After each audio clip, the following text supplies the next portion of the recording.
If you ask me, I would say that we struggle with healing because we think that healing is something that we need to fix. We think that we need to fix ourselves. We need to fix our anger. We need to fix our problems. We need to fix who we are. We need to fix who we have become. But healing is not about fixing yourself. Healing is about unlearning the identities that you had to become to be able to push through life. You know, the things that probably you went through, things that caused you pain, things that caused you suffering, things that caused you loss, things that made you become a certain way. Healing is the process of unlearning those identities that you had to become to carry this thing that you went through. But because we think that it's fixing ourselves, because we think that we need to move to a new country, or we need to get a new house, or we need to get a new husband or a new wife, or we need to start a new life, and then we will be able to fix what we think is the problem with us. That is why we are always in this constant loop of trying to find ourselves, of trying to find the solution, because we think that is something that we need to fix. But I want us to change that today and understand that healing is unbecoming. Healing is unlearning, and healing is allowing yourself to be authentic enough to accept that these are things that you need to start working on. My name is Jane. Welcome to Make an Impression. I created this space because I want to help you, who is a woman of faith and you're struggling with fear, overcome it so that you can become your most authentic self and walk confidently in your God-given abilities and journey. Let's dive into today's conversation.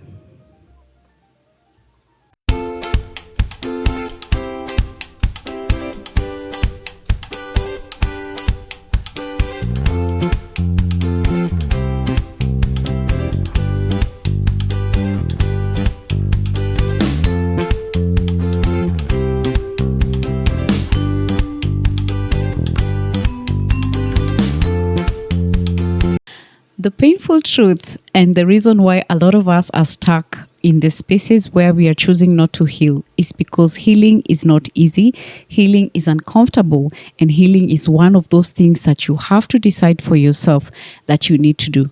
Today I want us to discuss these three things that I know for sure you have to go through in your healing journey as you're choosing to become a better version of yourself. And I hope that if you are already in that journey and you're questioning whether you're making progress or if you're doing the right thing, that these 3 steps, if you see or sense any of them happening in your life, then you know that you're in the right direction. So let's start, just dive right into the conversation. So the first thing that you know for sure you're going to experience when you're going through your healing journey is courage is required. You're going to have courage to walk through your healing journey. There's things that we go through as women that are bitter, that are painful, that are stressful, that cause anger, that cause pain. And you know they shrink us to become the people that we are not. And unless you find in yourself the courage to stand and say, I'm going to do this, I am going to take action, and I'm going to start working on myself, you're never going to be able to do it. I'm currently reading the story of Daniel in the Bible, and one thing that I find interesting, or rather I keep repeating in my head, is the verse that says, and Daniel chose not to defile himself with the king's food. He chose. It was a choice that he had to make. So at some point, you're going to have to make that choice. You're going to have to choose not to defile yourself. You're going to have to choose the journey of healing. You're going to have to choose to accept that there's a problem that needs to be solved, to accept that there's a weakness, there's something that you need to work on if you want to become a better version of yourself, if you're walking in this journey of pursuing faith and identity.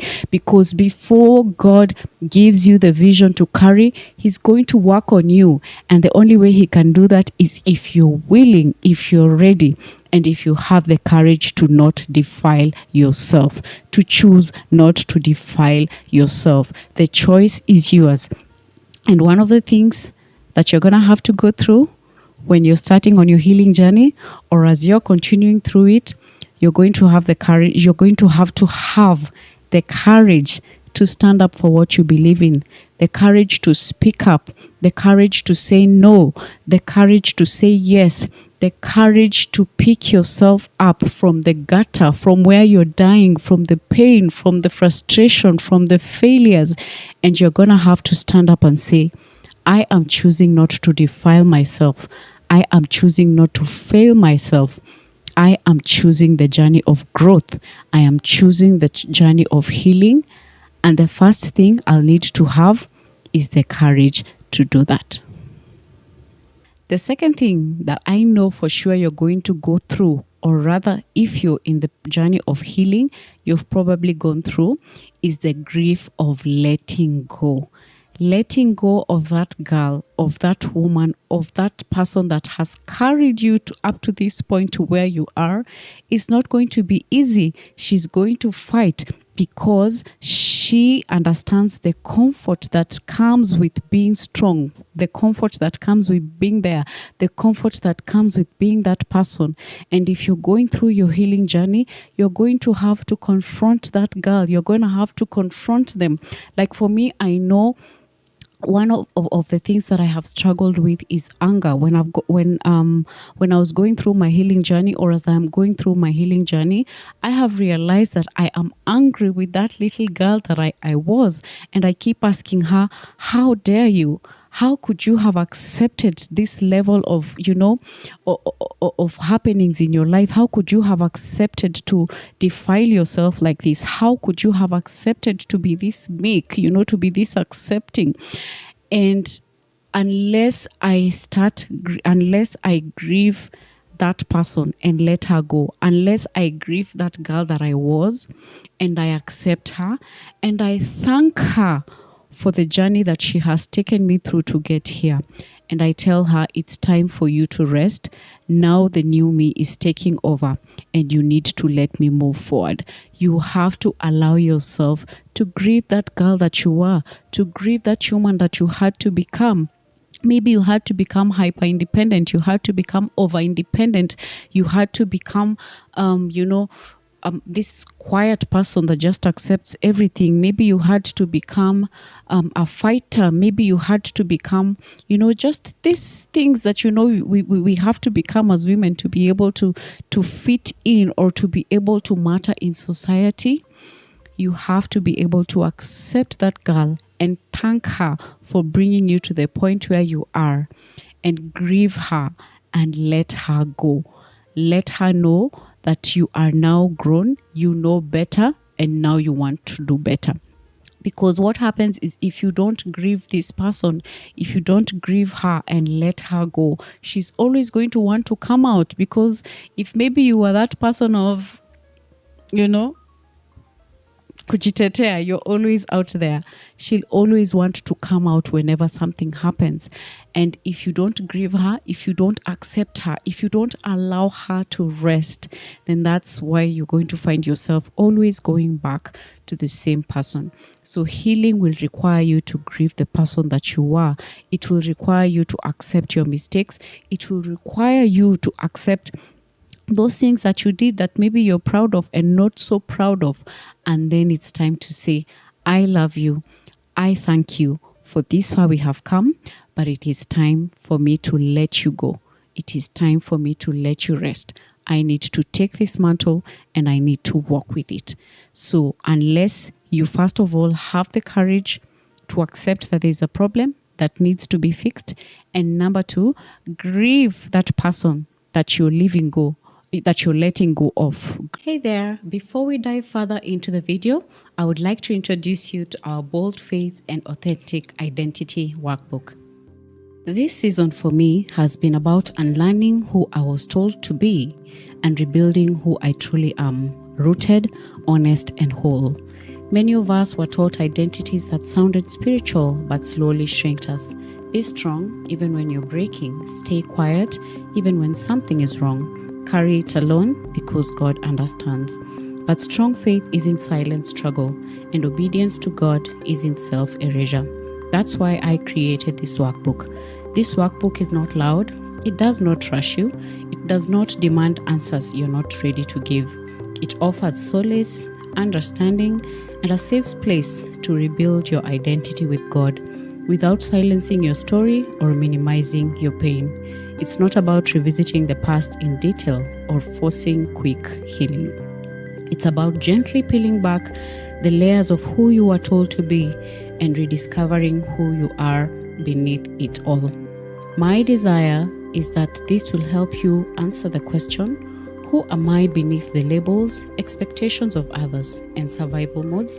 Inside, you'll find reflective prompts to identify false identities formed through survival, faith-anchored exercises that invite honesty without shame, space to process, pray, and rebuild from a deeper place of truth, gentle guidance for women navigating transition, grief, clarity, or quiet courage. If you're in a season of unlearning, redefining, and choosing truth over endurance, this workbook was created with you in mind. Check out our website www.makeanimpression.org and grab yourself a copy. I do look forward to seeing the transformation that this workbook will do for you. Then you will know that you are fixing it instead of unlearning. Remember, we are not fixing the woman that she is. We are unlearning to unbecome that person. We are unlearning to unbecome of those circumstances. We are unlearning to unbecome of the pain. We are unlearning the people that we had to become to be able to hold this person. So you're teaching yourself that I'm not fixing this person. I am not fixing her. I am teaching her. I am letting go of her. I am unlearning. I am teaching myself to be a different person. I am growing from this. I am, I am willing and, I am putting the strength and the stamina and the courage to choose not to defile myself, to choose to do different from other people, to choose to move differently, to choose to speak up, to choose a path that is rarely walked on. Why? Because now you understand who you're becoming, and you know that in order to become, you will have to let go of the things that have held you to this point. The third phase that you're going to have to go through as you're walking through your healing journey is the rebuilding phase. The rebuilding phase is where the bold faith that I keep talking about is going to come in, and that's going to affect your identity. That's going to affect how you see yourself. That's going to affect the things that you're willing to, unroot, the things that you're willing to unbecome, so that you can become this woman who is healed, this woman who is whole, this woman who is pursuing the path that God has set out for you. And that is why I created my Bold Faith and Authentic Identity workbook, because I believe as a woman, you need to understand your journey. It's very important to start from a space of identity, because unless you know who you are, unless you know why it's important for you to even pursue the goals that you want to pursue, you're going to fail. You're going to drop in the middle, because you're going to get exhausted, because you're going to think that it's a discipline problem. You're going to think that it's a commitment problem, but it's not these things. It's just the fact that you lack the clarity on who you are, the clarity on your identity. And the only way you can do that is if you apply your bold faith and put it in action and decide, I'm going to start from the ground and I'm going to look at the roots that I need to uproot, the things that I need to let go of, the things that I need to heal from, the things that I need to completely detach, so that as I come off the ground, as I become this new person, I know who I am.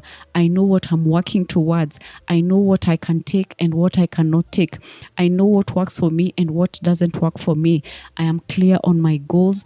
I am clear on who God says I am, even before all these achievements, even before all these things that the world requires me to carry.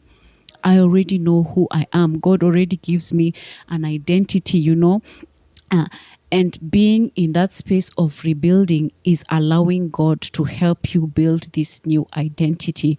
Remember, God is always waiting on us. The Bible says that, behold, I stand at the door and knock, and whoever opens the door, I will come in and I will dine with him. So God is always knocking. He cannot permit himself. You have to permit him to come and walk with you in this journey. Healing is not easy because it's letting go of something that has carried you for so long.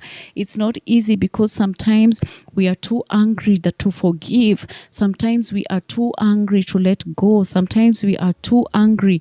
We want revenge. We want to, we want to fight back. We want to do these things. But the Bible says, vengeance is mine. Leave it to me. Work on yourself. Work on your healing. Work on your becoming, because the only way God is going to use you is if you allow yourself not to be defiled, and if you start unlearning the things, unlearning the narratives, unlearning what has brought you to this point, and start teaching yourself what the Word of God says about you. Because most and above all, that's what matters. It matters what God says. It matters the affirmations you give yourself. You need to affirm yourself as you're walking through this journey, because it's not going to be easy. Some days you will wake up and you will want to be that person that you were. Sometimes you will wake up and you have no will or no strength to fight. Sometimes you will wake up and you look at all the things you've done and you'll think it's all vanity. But if you put yourself in the space of accepting help from God, rebuilding with God, allowing him to shift your heart, to change you, to use you, to correct you, so that you can start being your authentic self. You can start being the person that he called you to be, because there's so much freedom. There's so much rest in just being so authentic, being who you are in everything you do, in everything you touch, whether that is work, whether that is home, whether that is your personal life. If there's authenticity in what you do, that is how you're able to walk in bold faith. And that's why I keep saying, faith is not just something you believe. It's not just about believing in God. It also participates so much in how you choose to live and how you choose to lead. So I hope you choose the path of bold faith, and I hope that this workbook will also help you to be able to understand the path that you need to walk into as you're unlearning these identities that have identified you for a very long time, and you're choosing and learning to become this new woman that is bold, that is walking, that understands that you are not made to shrink, you are made to make an impression. Thank you so much for tuning in. I hope you have been blessed, and I look forward to seeing you in the next video. Bye.